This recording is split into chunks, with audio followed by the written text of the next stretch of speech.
become friends with Jimmy and his family. And then the next night went to Saturday Night Live with Taylor and the after party with Ryan and Blake. I'm like, oh, wow. That's a New York weekend right there. Like, that's how you do it. By the way, there are few things like from fiction that I need more in reality than Man Park. Yes. Oh my God. It was so accurate. And then this guy on Twitter was like, you could equally do that for a woman. I'm like, I mean, if your point is that women tell their partner everything, yes, that's fine. But the whole premise is based on the idea that it's very hard for men to make adult friends and we don't let them have real conversations. Like if you made it for women, we wouldn't be like, Marvel. Did you know Vin I'm Diesel pretty has sure a twin? I've never stayed this quiet before over a course of any time on a television show or preparing for it. I've just been sitting here while Sarah and Gojo talk about Taylor Swift, and I've just never been more lost. I've never been less equipped to discuss if the conversation you want to have about Man Park is different. I'm just wondering if it's definite. Taylor Swift is not what came to mind when I heard Man Park, and so no, certainly not something that I know about, that I'm familiar with. Welcome to Debatable. I'm Izzy Gutierrez. That's Mike Golic Jr. That is Sarah Spain. We're here to talk sports, potentially. Although I feel like I should get into this new Taylor Swift album. There seems like a lot there. I didn't even know she dated Zeitgeist, Jake Gyllenhaal. Man. Join it.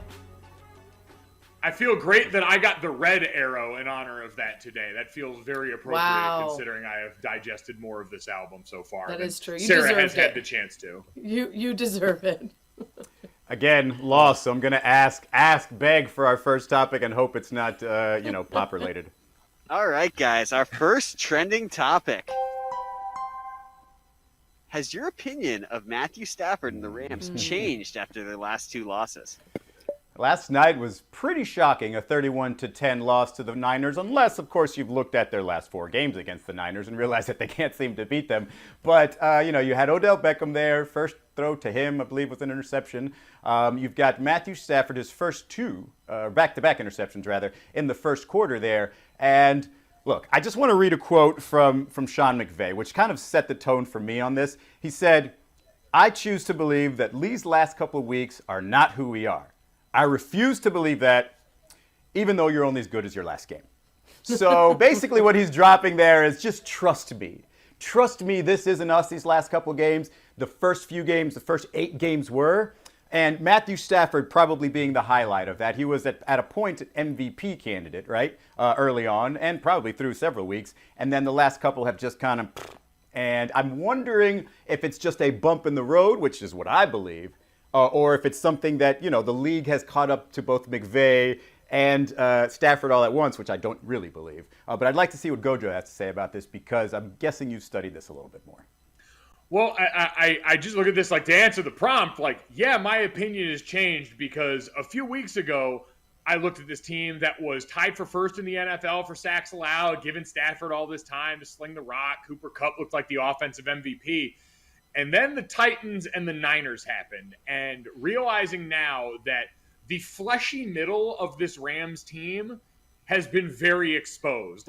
I'm not big on what the formula to beat a certain team is, because every team's strengths and weaknesses are different, but they got their ass whooped in the middle on both sides. Now, for all the fun name acquisitions that have been going on here, probably one of the bigger things to happen for the Rams is that Sebastian Joseph Day, because I know we love nose guard talk around here at Debatable, going to be likely out for the rest of the season after, I believe, having surgery this past week. That's a big loss in the middle because the Niners absolutely gashed them there.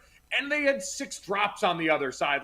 We're going to have a Stafford conversation because that's what we do with quarterbacks, but that receiver core spit the bit in a big way last night. They just looked shell-shocked. They looked like they bought into all the name brand value that came over to the team and forgot that you actually have to play a football game, and the other side just decided they were going to thunder punch them in the face. They're down a receiver, too, now, with Robert Woods having a knee injury. I have plenty to say about the football game, but I'm curious what the painting behind Gojo is, because it looks sort of like an extension of your head. Is it a pumpkin? Is it a gourd? What is it? The dome. That's the Golden Dome. Oh, that's okay. Our Lady Queen of Victory. Because that dome is directly behind your dome, your perfectly dome, lined up, and so you look a little cone-headish. Double doming. There's a lot of dome happening up there. Okay, It so about looks the like I'm football wearing game. one of those pointy medieval helmets. It does. Yes, Yeah, yes, it looks like that he's wearing a too. little Yes, hat you're there. going to storm the castle.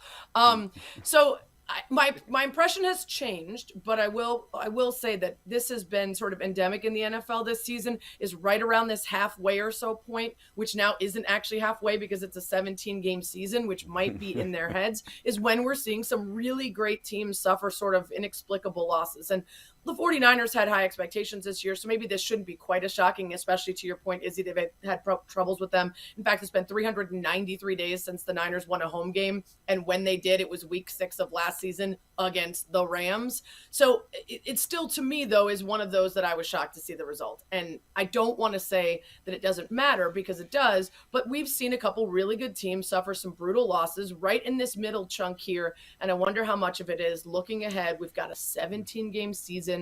The good stuff is still down the road, and just checking out a little bit. I think the defense is the real issue here. We're going to talk about Matt Stafford because that's what we do. We're going to talk about the picks because that's an easy stat to pull away. But this team cannot stop the run, and that is the biggest issue here.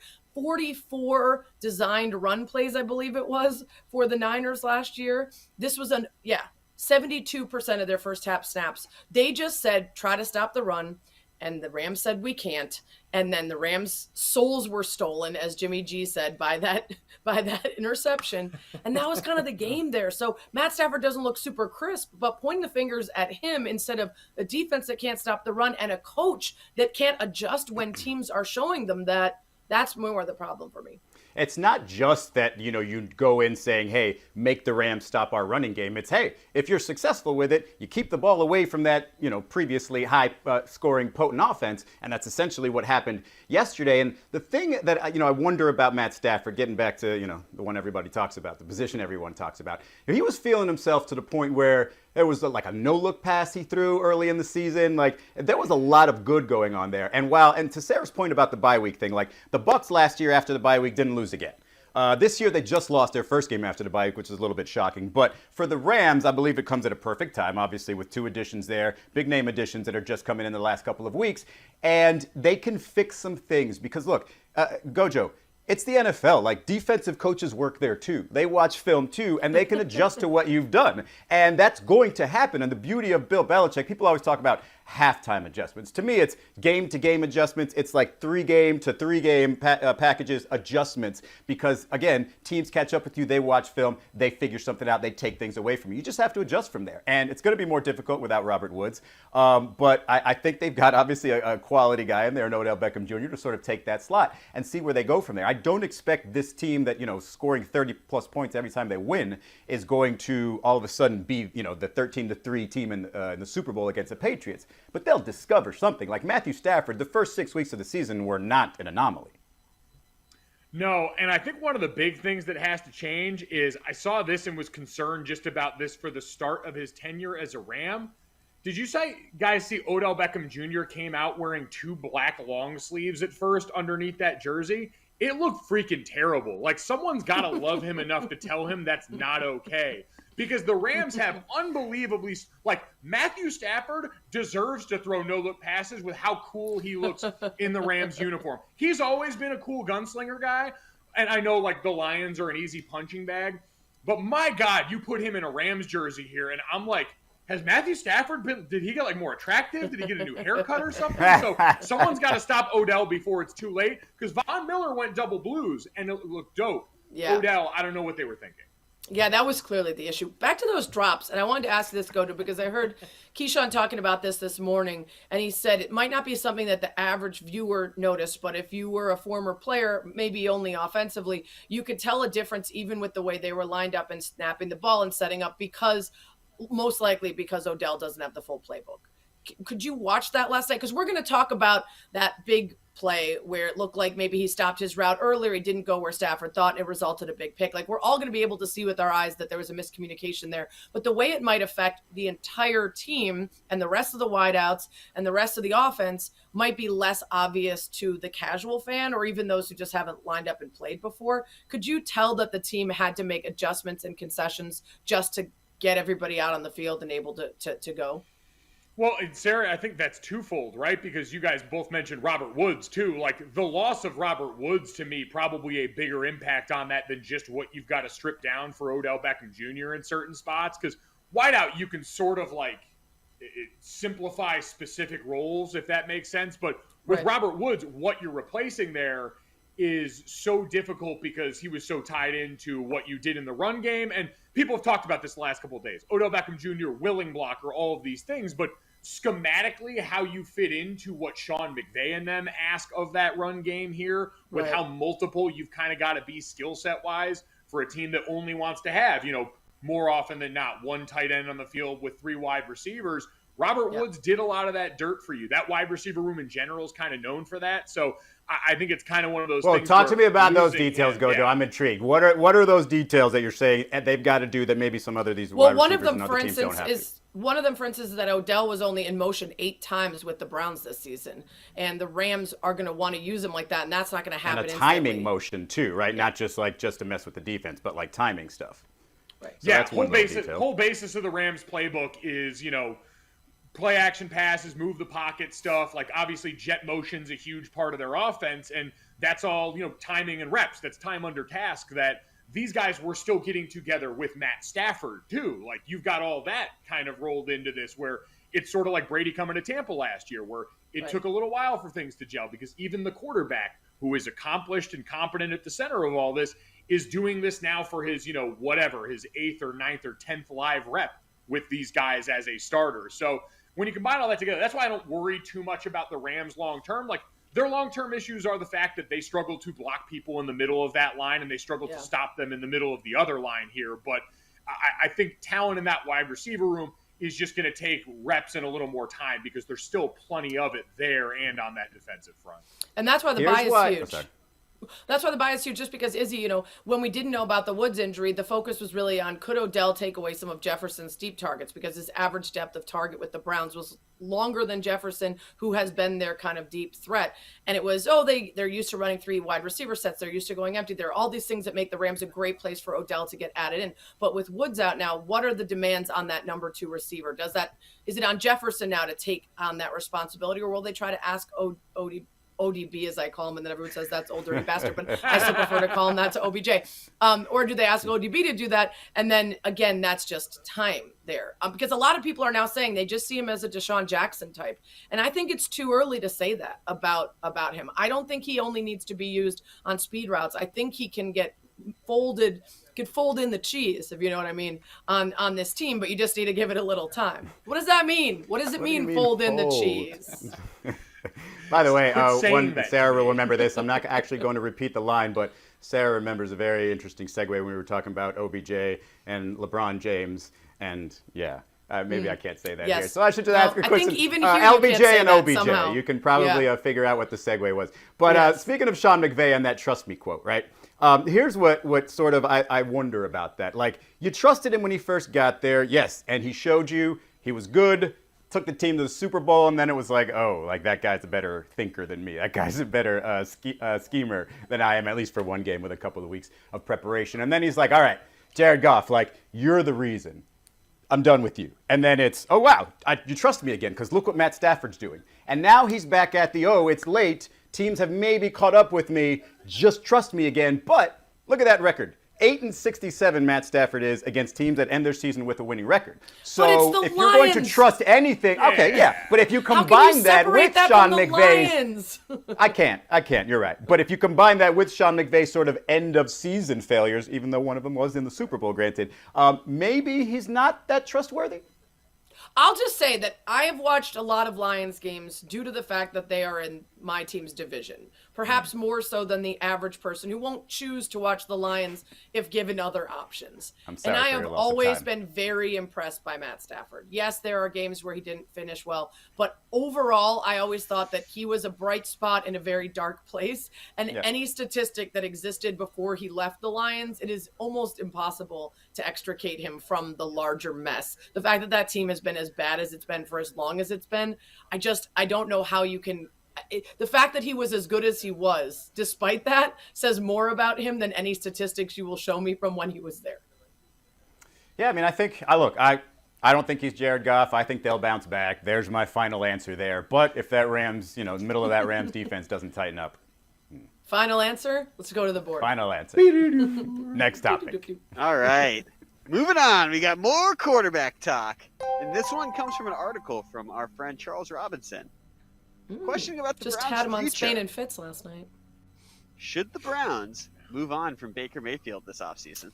I mean, the basic question is just like, hey, is he the $40 million a year quarterback that you basically have to have or pay for your franchise quarterback? If you believe he is the answer, that's basically what you have to pay. And this season, it is fair to be disappointed with the Cleveland Browns season. I mean, when they barely lost to the Chiefs, you're thinking, hey, maybe they've got something, and the Chiefs just struggled for the next few games. And right now, one game after Odell goes, fine, they had a big game, but another disappointment this Sunday. And I think it's fair to just question, hey, is this the guy we ride with? Because it's no longer a cheap option. It becomes, this is the guy that has to make us better, not somebody that we have to just figure out if he can do it. Yeah, it's interesting you mentioned that, Izzy, because you said it's fair to be disappointed. It is more than fair to be disappointed, but I also feel bad for Browns fans. And my theory on this actually began with you, because you and I were on Around the Horn together when the Browns finally started to look like a team that could do something. And it was maybe 3 games into the season and they had a win or two.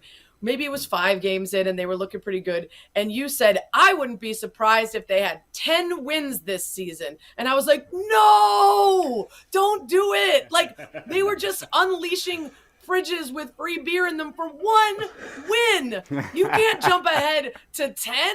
Then they never get to enjoy just being okay. You're automatically making them be great. And that's what's happened, which is so sad, because I just feel for Browns fans that this has been an incredibly disappointing season, when not that long ago, just winning a game was a massive achievement. But now that we're here, you can't go back. And Baker isn't the guy. I'm going to say what I said when Jay Cutler was in Chicago, which is, okay, then who? Because that matters, right? We can't just say Baker's not the guy and not have another answer. Is it via free agency? Is it Russ Wilson? Is it Aaron Rodgers? Is it some guy? Is it Deshaun Watson if that gets figured out? Is there something there that you think you can go out and get? Because you're not going to be bad enough to do it in the draft unless you trade up and figure that out. So what's the solution is important and necessary. But regardless, he's not the guy. You're not gonna want to pay him that much, and he needs everything around him to be perfect. And even then, it's just good. Gojo, with somebody with that running game, should this be his best season, or are we just going to say, hey, maybe the shoulder has something to do with it? Yeah, I mean, we got a quarterback wearing a freaking shoulder harness. I've been around a lot of football. Like, linebackers wear that stuff. Fat people wear that stuff. Quarterbacks don't wear shoulder harnesses and then play. If they're injured at that point, they're on the sideline more often than not, unless they're Matthew Stafford, who doesn't wear anything because he's a tough beer-chugging animal who had to survive in Detroit, so he's built different. Yeah, I don't know. I still go back to, this is why Baker's camp very loudly, very much to the dismay of the Browns, proclaimed, hey, not only is this torn, but it's also broken. And I get it's his non-throwing shoulder, but all of that stuff matters and is tied together for that position. Has Baker been great? No. I remember Dan Orlovsky said this so perfectly one time when we talked to him. The difference between being a starter and the backup in the NFL is 5 plays a game that you have to make.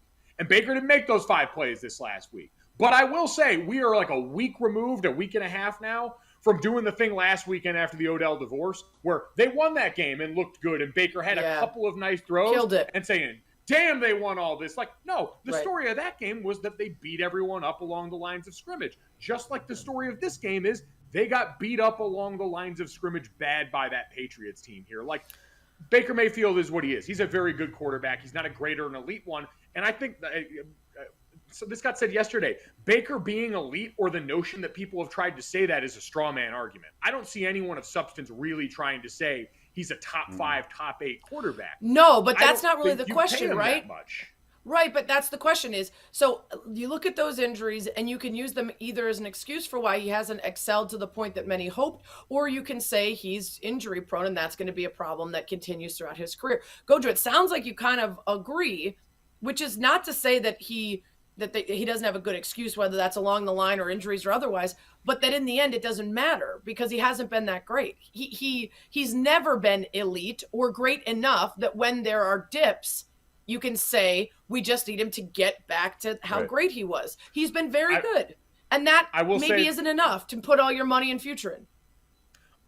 Listen, I also don't think like this offseason, what do they have to make a decision for? They've got control for a while here. Like they can do all of that. So there's no rush to make this decision. I don't think in any world his side can reasonably expect for a market-setting deal. Like if they do, the Browns should laugh them away from the table there because that's not something that should happen. Yeah. And so what you got, Sarah, what you brought up though is the scenario. Like remember last offseason when we made the mere suggestion that Aaron Rodgers or one of these other quarterbacks would go there, and Cleveland fans almost universally rebuff that?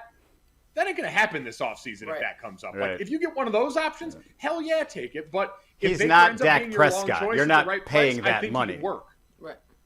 Yeah. Well, can we do some comparison shopping real quick? Ryan Tannehill, Baker Mayfield. Like Ryan which one do you Tannehill's like better? Ryan Tannehill. And do you trust? Like I know in the team on the team he's in now, the defense, running game, etc. Do you trust Ryan Tannehill even on his second team? Do you trust him? Yes.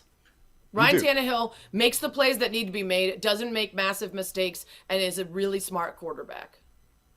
I think the biggest difference is the size. Like, I think that's one thing. It's like down here with Miami, like Tua's got to overcome those extra 2 or 3 inches that if he, could be were a little taller and could see over some things would be, I think, a significantly better quarterback. But he still can be great. He still can be left-handed Drew Brees maybe, but that size is a big factor. And for Baker, it feels like, at least early in his career, it was something that he had a very hard time getting around. Like rolling out backward and 20 yards, in the opposite direction.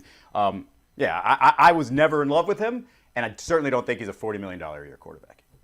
Hold on, before we go any farther, Izzy, can you repeat that?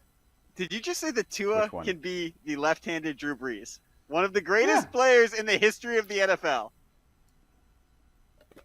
Do you need me to rewind it, or do you need to say it again? Like I said it. I mean, what do you want me to say? We're going to tweet this out with the show. Everyone lay out. Let's let it be clean so we can clip it off and use it forever. Izzy, go. Just like in Miami, where Tua could possibly be the left-handed Drew Brees, ... Wow. Wow.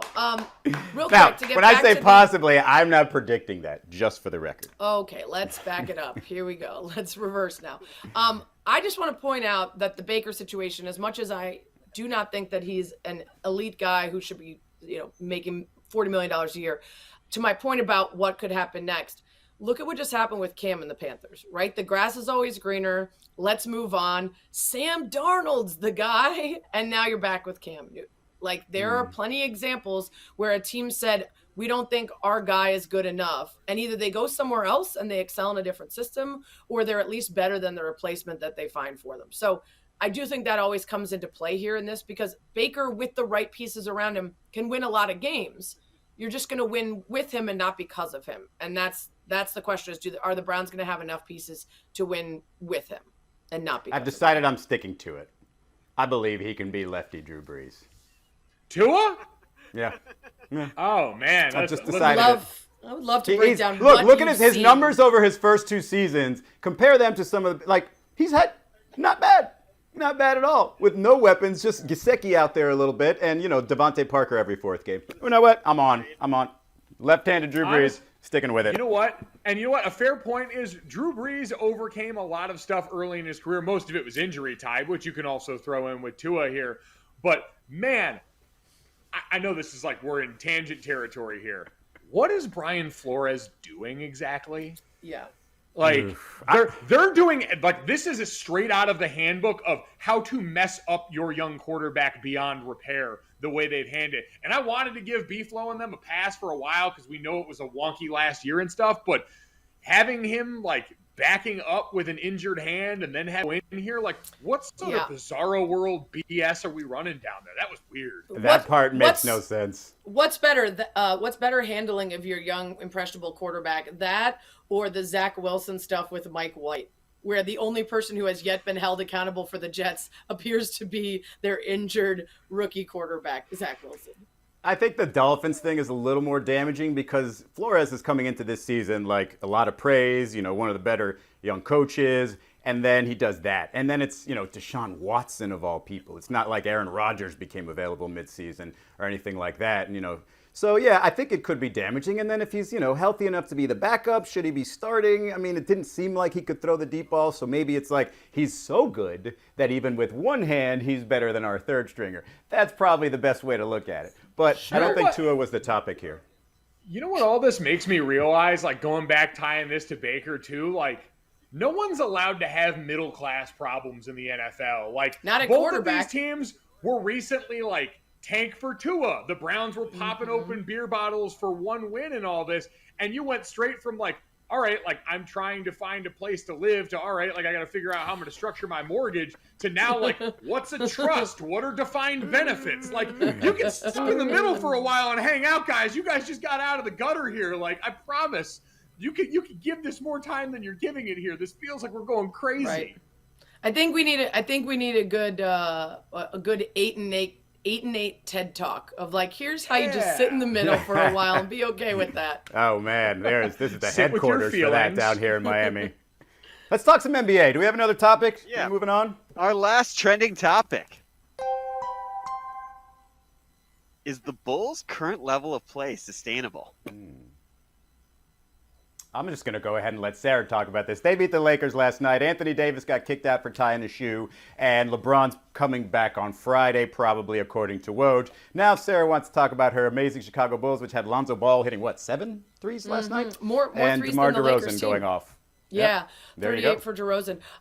First of all, he didn't get ejected for tying his shoe. He wanted the game to stop for him to tie his shoe, which is not a rule, and then he cussed out the ref when it wasn't allowed. And then LeBron in street clothes came out on the court, which is not allowed even when you aren't in street clothes, and somehow didn't get attacked because LeBron is the commissioner of the NBA.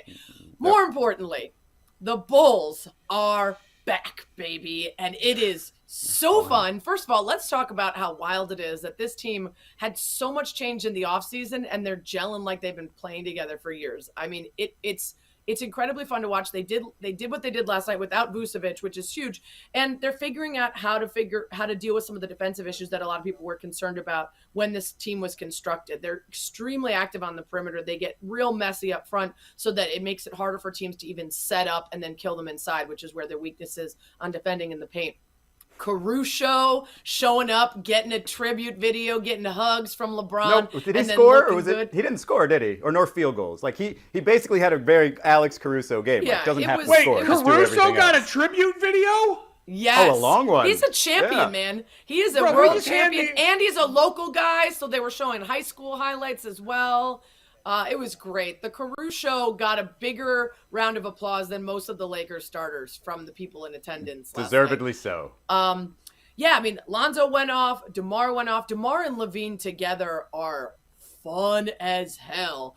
And yeah, I think this is – listen, they got a bunch of wins early in the season against some pretty crap teams. We're only, 10 games into the season here.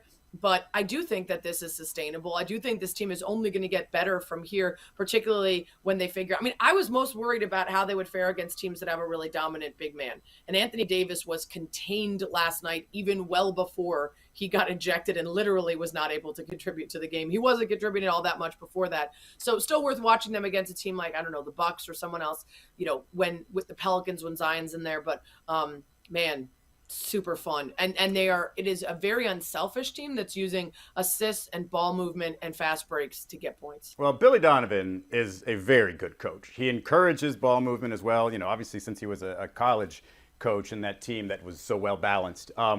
And what he's he's sort of benefiting here from Lonzo being as good as he's been. I mean, that shot that nobody thought would be able to get fixed looks amazing. Looks great right now. DeMar DeRozan being free, to just kind of be himself. Zach LaVine, when he's got that three going like he did early last night, I haven't even seen him really attack this year. I think probably because of that offhand injury, right? But the way he's shooting that ball, who was it? Was it Draymond Green that was just basically hyping Zach LaVine up? He doesn't even recognize how good he is. He's the face of a franchise. Go out there and do you. Absolutely. Yeah. Zach LaVine's level or ceiling has not been touched yet. And if he can shoot it like that, you're talking about one of those guys that, defenders are just going to put their hands up in the air and say, what are you going to do? I'm not saying he's ready to be that guy just yet, but he can get there, especially when he's got the help that he has here. And, Vucevic being sort of not just a scoring big like maybe he was in Orlando, being a little bit more versatile, dishing it out some, I think it's absolutely sustainable. They're one of, I want to say, 3 teams in the top 10 in both offensive and defensive efficiency. The Heat and the Warriors, I think, are the other 2. So, yeah, I mean, good coaching, really good players, a lot of sort of joy and sort of vibrancy to what they do. I do have to say this, though, before Gojo gets into the Bulls.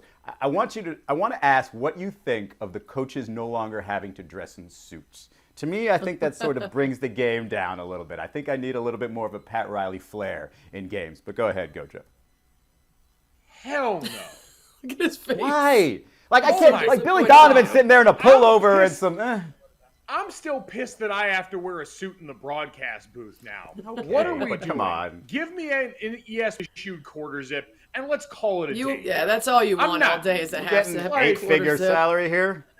That's it, man. Like, come on. Like, granted, part of this is I'm a radio pig by trade, so I don't usually have to dress nice. But no, I think coaches should be allowed to dress down. I think everyone should be like college football king, coveted a prize that just got a newly minted contract at Michigan State, Mel Tucker, and wear shorts on the sideline like a king. That is really how you want to ascend to a higher plane. So coaches, look out for that one.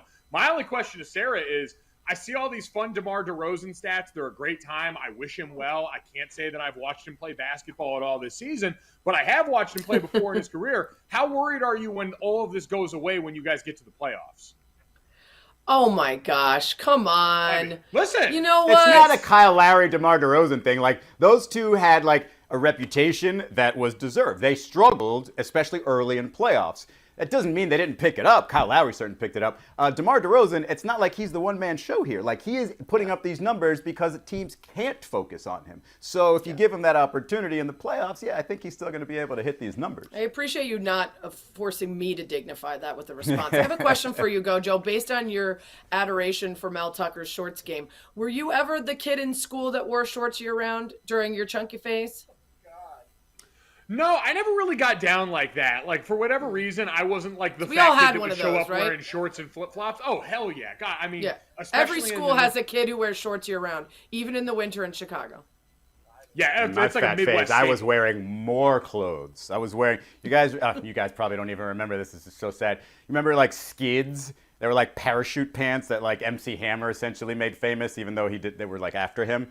They're just these big, and it's, oh my God, they were so comfortable. And not that you could hide, everything that was going on there, but it was comfort. I was not going to show my knee. My knee, I used to get made fun of because in the bus when I used to go to the gifted program, all the smart kids used to make fun of my knees and said I never had any knees because it didn't actually stick out, and there was just like part of my leg, and I was like, that's too man. Bad. Now that's look when at I you. really and started look at you now. Gojo, have you seen There's the a reason photo you don't of see him? my knees in these photos. Have you seen the photo of him as a kid where he looks exactly like Manny from Modern Family? Oh yeah. Oh no. Izzy, if I had that as readily a kid, available, I would show it, but I'll post it on Wait. the internet later. I'm sure I still have it. Izzy as a kid, dead ringer for Manny from Modern Family, like 8 years ago maybe, back when Manny was still like really young. Yeah. So I'd say you when know he what, was like in Izzy? the 10 range. You can co-sign a couple of things for me then, since we both came from beef. We've arrived at a different place in life now, certainly, but we came from beef here. I always, like, for some reason, did you have, like me, bug bites on your legs all the time? Because I just felt like my blood was made of sugar because they came after me like crazy. They came after me a ton, which is another reason why I was encouraged to wear pants. So they weren't really like one mosquito bite would end me, so I would cover myself as much as possible. Gotcha. Yeah, apparently, again, there I was built different. I was covered like knee to ankle in those bad boys and just let them ride. Second question.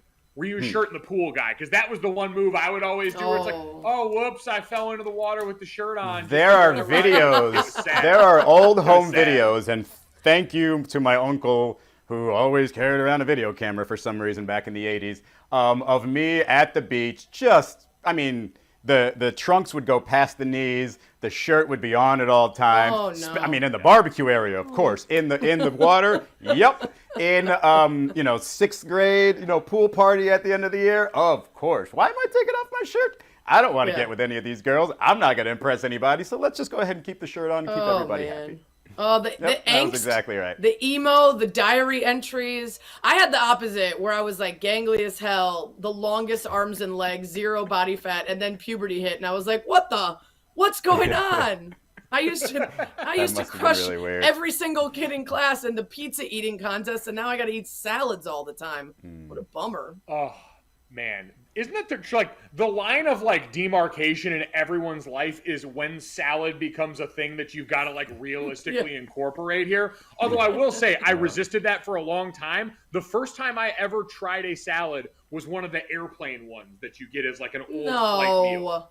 Yeah. What was your That's mom? also the first time I had. It's also the first time I had yogurt was on an airplane. What were your mom and dad doing at home? They didn't make you eat vegetables? They didn't offer up some healthy options? Hell no. We used to eat monkey bread for breakfast, and then when I would come home from football practice, you guys ever seen the family-sized jar of Chef Boyardee ravioli? Of course I used to not. rifle one of those right after football practice. It's like 8 days worth of sodium. Oh my God. Man. If we were neighbors back in the day, Gojo, it would have been, I've still never eaten a single Hostess product in my life. Like my mom was like all about the healthy stuff. So like we had a babysitter once and my mom left out food for her and she put a bunch of cheese on the broccoli and my sister and I were like, ew, why would you put cheese on broccoli? Because we were like so brainwashed. It took us a while to get a microwave. Yes! There it is. Oh, yeah. Yes! Look at that. Why wasn't anybody casting for like sitcoms back then? Honestly, which is which? Oh, Izzy, you were so cute. Oh, thank you. What great lettuce, too. Wow, you guys Also, have the same head of hair, too. Your shirt looks very, Travolta in Saturday Night Fever inspired. That's a It's just oversized. It's just oversized. It's a polo. It's oversized. Everything I owned was oversized. When I came home from the Dominican Republic in 6th grade, the summer before 6th grade, my mom, who hadn't seen me in 3 weeks, was doing the dishes, turned around, didn't give me a hug. She just turned back around and started doing dishes again because I'd gained so much weight. She didn't like how I looked. And I was like, wow. That's mean. That's crazy. That's what happens when you have midnight barbecues at a well, resort. that happened to my friend. She got home for fall break of freshman year of college, and her mom diagnosed her with moon face and suggested a diet pill. Ouch. What? That's how you screw up your kids, folks. Don't hug them because they gained weight. Meanwhile, my mom still won't admit that I was like a chunky kid. She still uses all the euphemism words. I'm like, Mom, like we glowed up a little bit. We can admit that I was a fat little kid. And that's okay. It served a purpose for a while. Portly. No. By the way, did you guys know, and I found this out because of a relative that went suit shopping for a wedding and told us this, that if you get past like portly, then the name of your size is executive? How bullshit is that? Like, yeah, if you've made it to the executive level, you probably don't really care about what you're eating. You've got it made. We do not have that in women's sizing. They aren't like queen. We're like VP. They're like, you've reached VP level. They're like, oh man, I actually love that as a spin though here. Like we should make that universal across the board. Just the larger you go, which would line up because like didn't an olden king size? Yeah, it makes sense. Well, it used to be because you could afford to eat well, and you probably had gout most of the time, but you were good. It's sort of the opposite. Burger King now. had it figured out the whole time. King size. It's a compliment. King size. That's right. All right, next topic. All right, it's time to play a game. All right. And that game is Whodunnit. We give you a quote. You guys have a minute to come together and tell us whodunit. Our first quote. I've told everyone I'm staying here. We're going to recruit an unbelievable class this year, so I'm either the dumbest human being on God's earth who's going to recruit all these guys so I can go across over here and play against them. And your choices are Lincoln Riley, Dabo Swinney, Jimbo Fisher, or James Franklin. You guys know this one, right? Well, I know that Dabo Swinney would never call himself dumb. No, it's Jimbo because he's talking about the LSU rumors. Right? Yeah, that would make and he's sense. Talking about, I'm going to recruit all these dudes and then have to play against them. Which, by the way, I appreciate because I never believe coaches when they say this stuff. And I like it when they give us the most dramatic quote to use against them when they do end up going to coach, which is, I must be the dumbest human alive. And then you can put that under him when he gets his introduction as the LSU coach. Well, everybody wondered when he left FSU because they were really good, but obviously don't have the same type of money Texas A&M does. But yeah, Texas A&M to LSU, not the most. Yeah, there were also different circumstances around Jimbo's departure from Florida State that we don't have to get into on here that everyone knows about. But let's play the clip because I want to get into why this is not good enough for me to hear to believe what he is trying to sell. Okay. I've told everybody I'm staying here. We're going to recruit an unbelievable class this year. Okay? So I'm either the dumbest human being on God's earth, okay, who's going to recruit all these guys to A&M so I can go across over here and go play against them. So, oh God, I almost choked to death. Are you okay? So, I'm okay now. Hearing that sounds good, and like Sarah said, we get a concrete reason or two thrown in here. The bar got raised this last week. I don't know if you saw Texas Tech hire head coach Joey McGuire, who when asked about his coaching stops along the way said, I was at Baylor for 4 years, I was at whatever high school he was at for 20 years, and I am going to die at Texas Tech. So unless you are telling me I am going to be buried under the earth at the stadium, I can't really believe you're that serious because Joe McGuire has changed the game. Oh my God. Have we checked his medical history? Is something imminent that we're not sure of? Yeah, he was just letting us know he's not going to be able to coach this season because he's been given a week. Yeah. Well, it's also like it's a tough spot for the school now because we see college football at this point, you get like 2 years and then they're going to fire you for a massive buyout. It reminds me of that Star Wars meme that's going around where he's like, I've said I'm going to die here, and the administration's looking at him after like a 3 and 8 year in 2 years. It's exactly. like, I'm going to die here. Okay, so what is a worse example of not learning from the people before you? Is it saying you're going to die at a school you're coaching at, knowing full well that there have been a million coaches who have said they're not leaving and then they leave?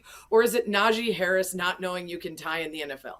Like, which one is a worse job of not learning from the failures of people before you?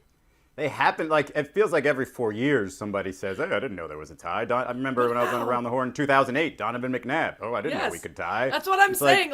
There have been enough high-profile examples of people being publicly humiliated for not understanding the rules of the game that they play professionally that I would like to think that it would trickle down enough. Or there'd be meeting at the beginning of the season. Just a reminder, guys, if we ever go to overtime, you can tie.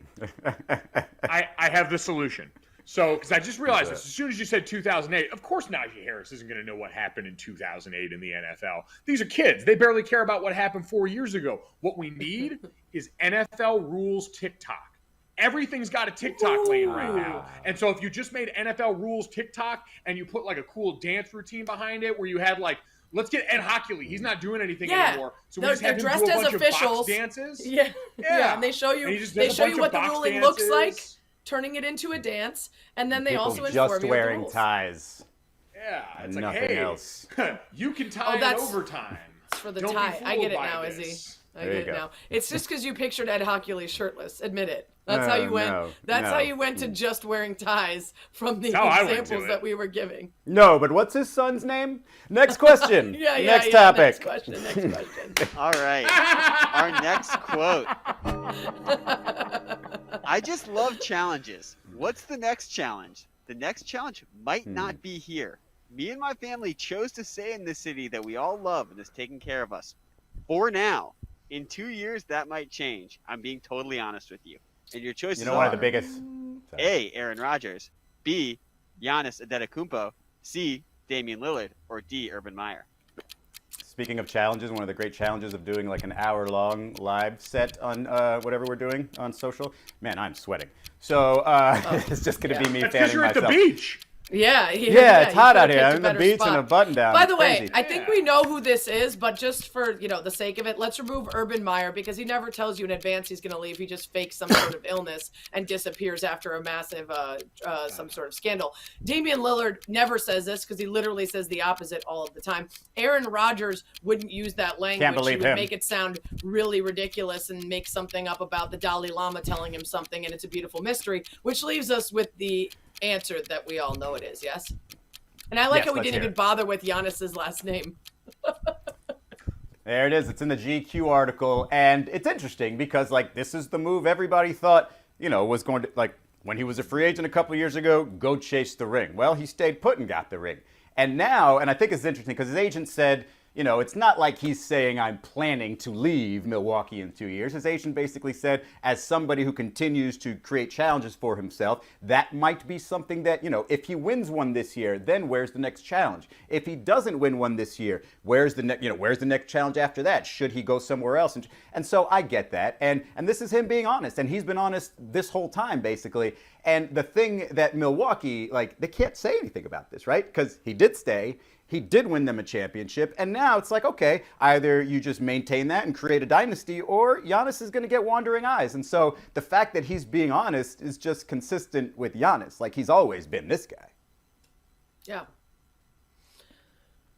I just love the idea that Giannis is so very clearly graduated from the LeBron James school of how to be an NBA star. You never let him get not this part, or this part. Not this He said, I don't want to be the face of the league. I want to play great basketball. After that, if I disappear in the night, good. Don't even talk about me. Don't even remember me. I don't care to be in Space Jam 3. Okay, he didn't say that last part. He just said, I don't care. Exactly. I don't care if everybody finally agrees uniformly and without question that I am the best ever, better than Michael Jordan. That's how LeBron would He just wants to go to Harry Styles concerts and be Right, he wants to go to Harry anonymous. Styles concerts. He wants to have generational wealth for his entire family and all the people that come after him and his children, and that's more than enough for him. I don't know. I don't want to apply these sort of American sensibilities to this rough and tumble kid from a different country comes here and really all he wants is just to play hoops and make money to support his family. But that's what we've been getting from Giannis this whole time, is a genuine gratefulness for the opportunity to play, to be great, and to support his family. And so I kind of believe him. I normally don't think I would believe a player who said, you don't have to talk about me when I'm gone. I'm just going to play and then disappear. But I kind of buy it. I do believe that part. I think he wants to be. I mean, look, fame, it's not for everybody, and anonymity might be better for some people. But this is kind of the move, right? You have to maintain pressure on these, middle to small market teams. It's just like LeBron in his early years. The Cleveland Cavaliers just said, hey, let me throw an old Shaq at you and maybe an Anton Jameson here. And it's just no, that's not good enough. I'm out. That's why he signed those just one because you win ones one every time. Because exactly. he said, listen, I'll give you a year, but my option is basically going to be based on whether you keep giving me the guys I want. The Bucks hadn't won one in half a century, and now all of a sudden it's just oh, okay, we should be happy with this. Nope, you should win a few more to keep Giannis happy. That's his belief anyway. Yeah, exactly. His agent can pour as much cold water into this as we want. Again, the Joe McGuire standard applies to this too here. You didn't say that you wanted to die here, and so I have to question how much longer you want to live here. Joe the McGuire 6 and 8, by the way, from here on has out. something to do with Chris Middleton being injured, Brook Lopez being injured. They've had some, some issues there, and so, they'll probably get healthy. Not healthy. They'll probably get a little better or improve that record tomorrow against the Lakers because LeBron won't be back there either. All right, what else we got? All right, we got one more quote, but before we get there, Sarah, I do think it's worth noting that your take about LeBron, the person who wants to be remembered better than Jordan, I think that might be actually Scottie Pippen. Yeah, that's true. That is Yeah. true. I mean, I think Did we you can see the all one agree. where- Didn't Scotty say the other day that he thinks Michael Jordan may have done serious damage to basketball? No. Yeah. I missed that one because I was too busy focusing on him saying he was a better player than Michael. I didn't hear it, but I wouldn't be shocked. Oh, It's great so stuff. sad. Great him. stuff. All right, our me last sad. quote.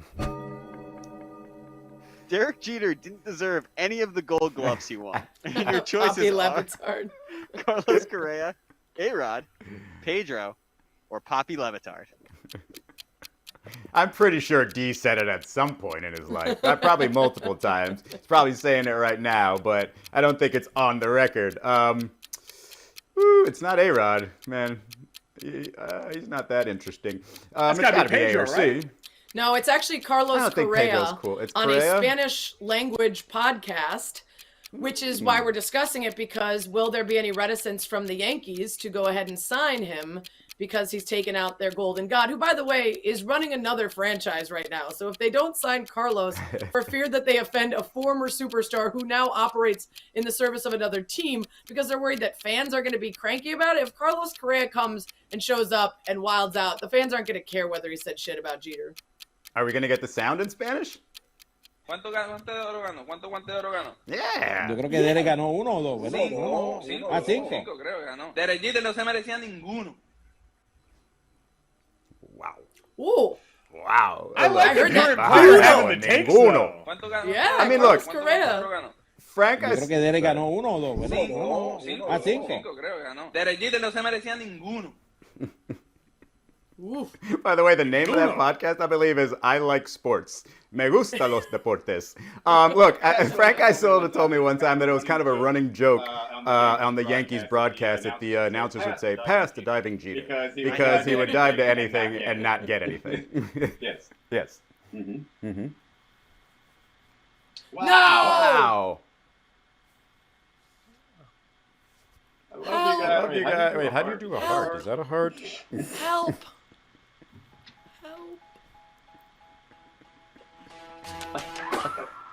I almost cursed. Even though they couldn't hear me. Wow. Wow. Hey, 49 strong minutes. Get it, Sarah. Oh, man. Oh, man.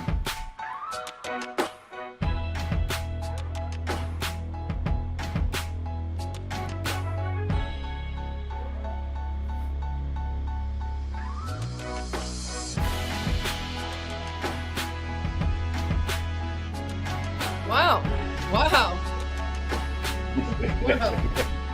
Does that ever happen before?